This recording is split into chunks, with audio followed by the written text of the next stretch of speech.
Ah, the wrestling sister! Scott's innocent voice echoed through the room. This was Walter's wedding venue. Mary is petite and clearly doesn't wrestle. Did you play wrestling with her? I asked, and Scott shook his head. Because she was on top of Grandpa the other day! The venue erupted into whispers at his words. Walter, myself, and a word from the boss made Cody and Mary realize the gravity of the situation. My name is Ruby. I'm 53. Grew up in a regular house in the countryside. Fell in love with my husband Cody when I was 20. We had a smooth relationship and discovered I was pregnant a few years later. Cody was only 20 at the time. However, he proposed, and here we are. Shotgun marriages were still frowned upon, and we were young with little income. Life wasn't easy then. I earned more and essentially supported Cody, which became neighborhood gossip. But we persevered despite the cold stares. Cody worked hard and climbed the ladder. We have 2 sons, Walter and Taylor. Taylor, like us, had a shotgun marriage 5 years ago. Though society isn't as harsh now, we understand the challenges. I work part-time and help out by watching Scott when I can. Amelia, a student then, has been Taylor's girlfriend for a while and often visited our home. She's a good girl, and I have no worries about Taylor's future. Meanwhile, Walter never seemed interested in romance. No rumors ever. Earlier this year, Cody, concerned, wanted to introduce Walter to a colleague's daughter. Walter was reluctant, but I was worried about him staying alone, so we agreed to meet her. One weekend, Cody left early to pick her up. I was preparing lunch, waiting. It was special for her to come to our house on the first meeting. A kind gesture. The doorbell rang just past noon. Walter, who had come down to the first floor, sighed slightly. "Walter, don't sigh," I chided. Okay, he responded. "It's someone from Cody's workplace, right? Even if it doesn't work out, don't be rude." Walter made a face at my reminder. I want him to marry, but I know it shouldn't be forced. I just want Walter to find happiness.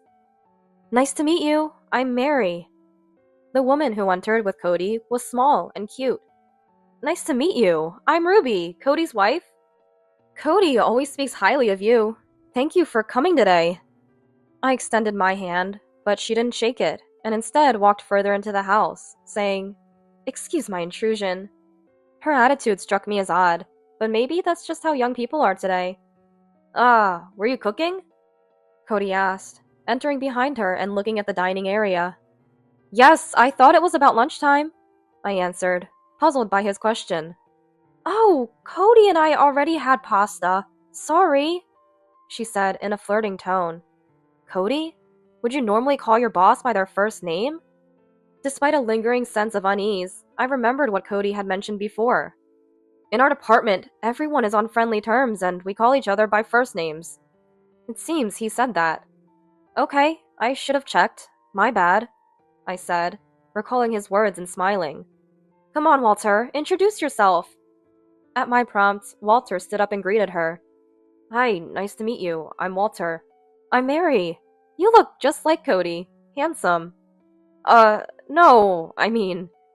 Walter seemed embarrassed, but not entirely displeased. Later, she and Walter chatted in the living room. "She's a nice girl, isn't she?" Cody smiled. It seemed like he wasn't bothered by the odd feelings I had, being with her for just a few hours today. "Yes, she is." What else could I have said in that situation? Later, Cody joined the conversation, and the 3 of them talked happily. Walter, who was initially reluctant, seemed to warm up to her friendliness. I convinced myself, if Walter is happy, then it's okay. That day, the 3 of them seemed to get along well, and ended up having dinner together. I was the only one preparing sushi, cooking, and shopping, but she didn't pay any attention. She didn't have to help, but the way she kept touching Walter and Cody, laughing loudly, made me uncomfortable. Though I intended to welcome her, I didn't like the idea of this new woman taking Walter away. With these thoughts, I continued preparing everything alone. I recalled how, when Amelia first visited our house, still a minor, she brought a cake and asked if she could help wash the dishes. I shouldn't compare, but the memory made me sigh. I wish for someone with that kind of consideration, I thought. watching the three of them laugh together from my isolated spot in the kitchen. But contrary to my thoughts, things progressed quickly. According to Walter, I don't like her in that way, but she's a nice girl, and maybe I'll come to like her. I was taken aback by such casual thoughts about marriage, but I was the one who encouraged it. I had no right to say anything. Cody really liked her, and Walter seemed to think the same. Eventually, they got engaged within 6 months of their first meeting.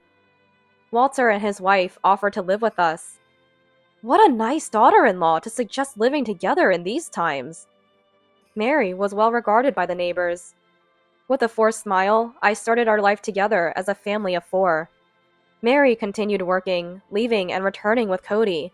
They often came back late, so she didn't have time for housework. Apart from my part-time job, I was exhausted from the added chores. No, it was not physical tiredness, probably mental. Ruby, Mary would have preferred meat today. They would criticize the menu, or, we have a meeting today, so Cody and I will eat out, including Cody in their plans. It's good that they're close. However, I'm sure she's having Cody treat her to fancy meals. Mary, we need to save for the wedding, I would say, only for Cody to reprimand me. Mary is still new to our home and is trying to adjust. It's okay to dine out with her occasionally. Besides, I'm the one paying, so she's not spending any money. Cody reprimanded me.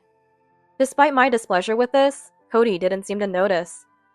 We haven't dined out in a while. Why do you always have to go with Mary? Walter can take her, I argued, but Cody just laughed it off. His defense of her and Mary's occasional behavior bothered me, but I couldn't help feeling negative. I knew I was being petty, but I hoped Mary would realize it eventually. They had kindly offered to live with us. I really want to get along well with them. These feelings are genuine. Months later, the wedding day arrived. Cody and I prepared early. It was a homely party at Walter's request, and we greeted guests with the newlyweds. Many guests were common acquaintances since Cody and Mary worked together. Mary stood next to Cody, and Walter and I greeted the relatives. I'm truly grateful to the chief director for introducing me to such a wonderful person, Mary said humbly, referring to Cody by his title, though she usually used his first name. I wondered if she had a dual personality, but it was a joyous occasion. I stopped overthinking. Matilda, long time no see. Mary's mother, Matilda, greeted us. Mary's family lived far away. She was born to an older mother and raised by her single mother, a hard-working woman. She seemed strict but was delighted with Walter and Mary's marriage, even giving me gifts. Raised by Matilda, I couldn't give up hope that Mary would change. It was hard for the elderly woman to welcome guests.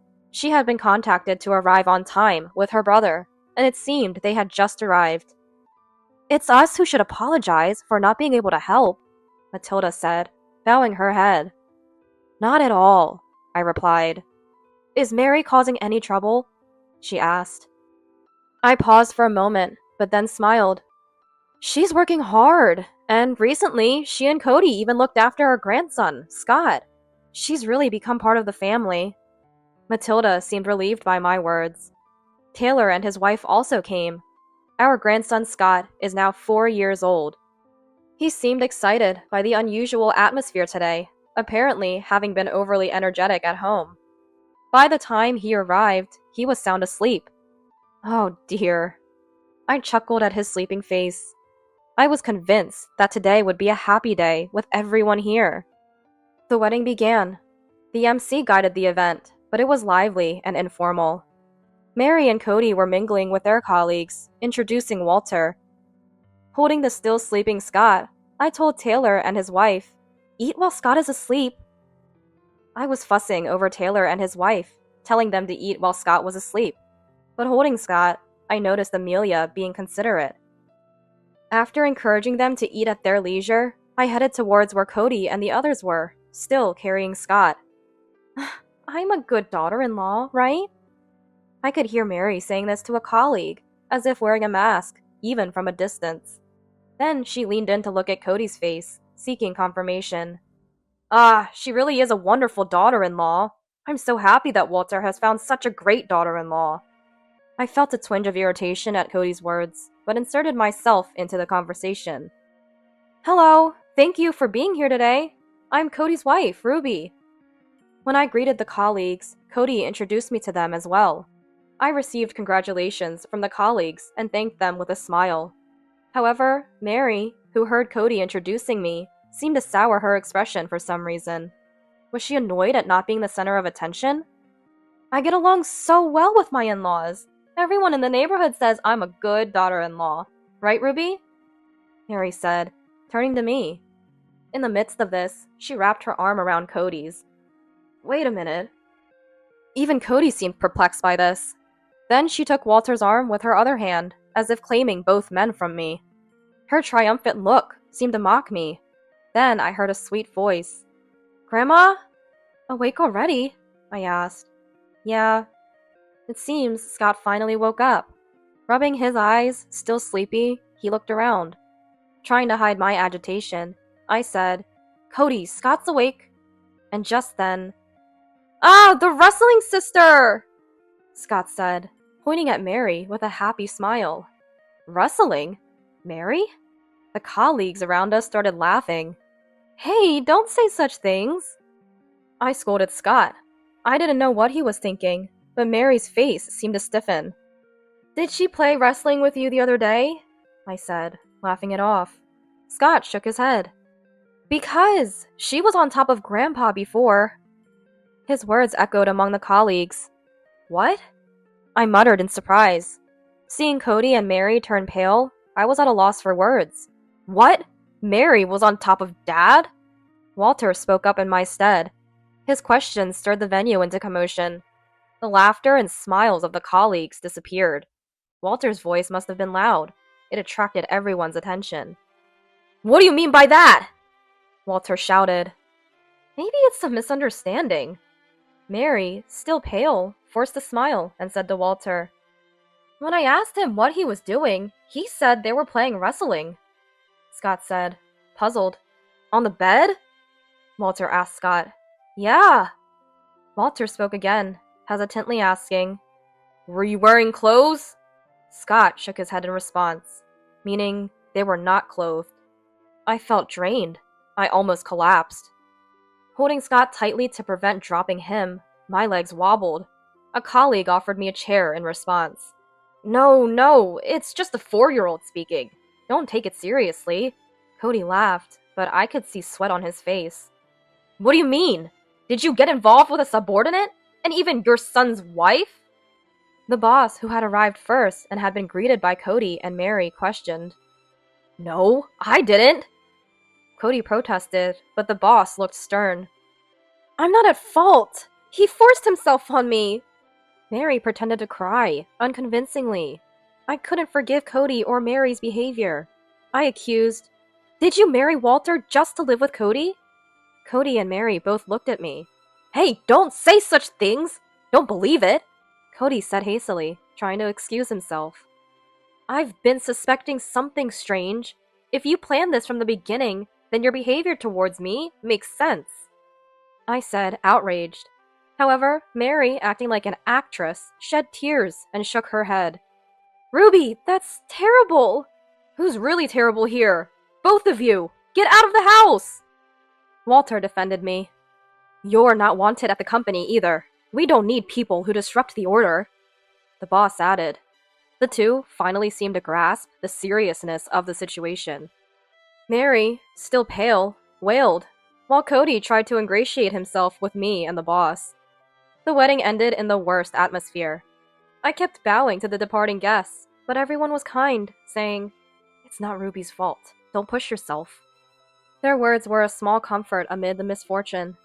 The wedding was over, but the battle for me and Walter was just beginning. Taylor had a detailed conversation with Scott, and together, with Walter's words, the story became clear. Recently, when Taylor and his wife were out, we were looking after Scott. I was at my part-time job, and Cody and Walter's wife were supposed to watch him. It was not unusual for us to take care of Scott like this, so taking care of Scott in itself wasn't unusual. But on that day, while Scott was napping, Mary apparently expressed a desire to eat steak from a steakhouse in the neighboring town. Then shall we all go when Mom returns? Walter suggested, but Cody said, Ruby will be tired, so let's buy it and eat at home. Let's prepare for Taylor and his family too. Thinking Scott was asleep, Walter left alone. When Scott woke up from his nap, he peeked into the bedroom upon hearing Cody's voice. What followed was as everyone guessed. Scott witnessed them, and they made up a ridiculous excuse of playing wrestling, even telling him not to tell anyone. At the wedding, Scott, still half asleep, had forgotten about the promise. Walter, Taylor, and I confronted Cody and Mary with this information. "It was against my will," Mary kept saying. "So should we go to the police?" Walter's suggestion silenced Mary, her face turning pale.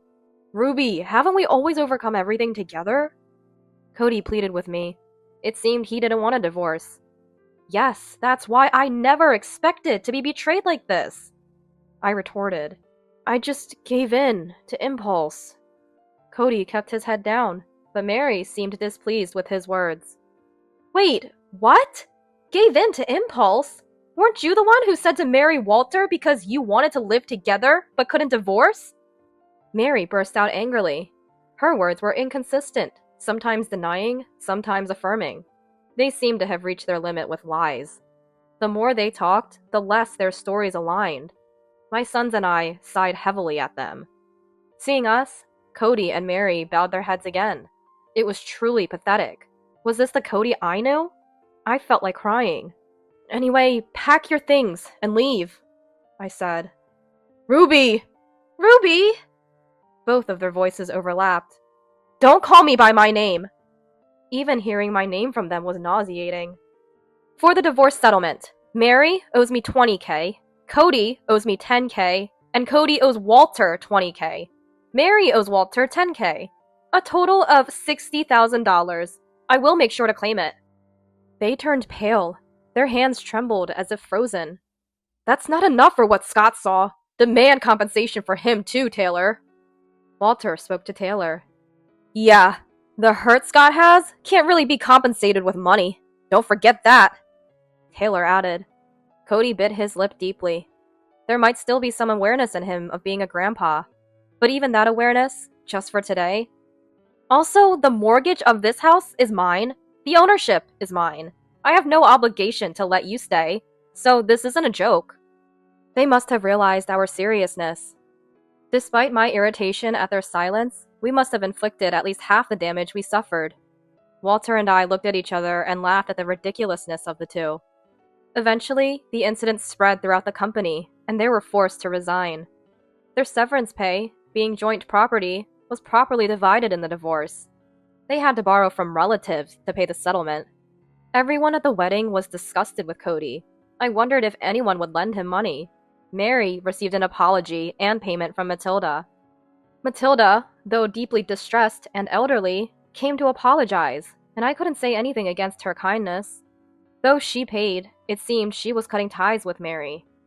There was a request to return to her parents' home because she lost her job, but she was told, "I don't know a child like you," and was dismissed.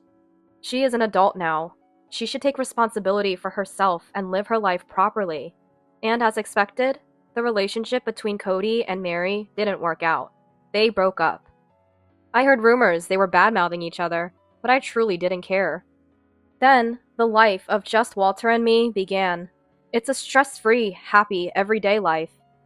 "Wonder if I should get married," Walter mused.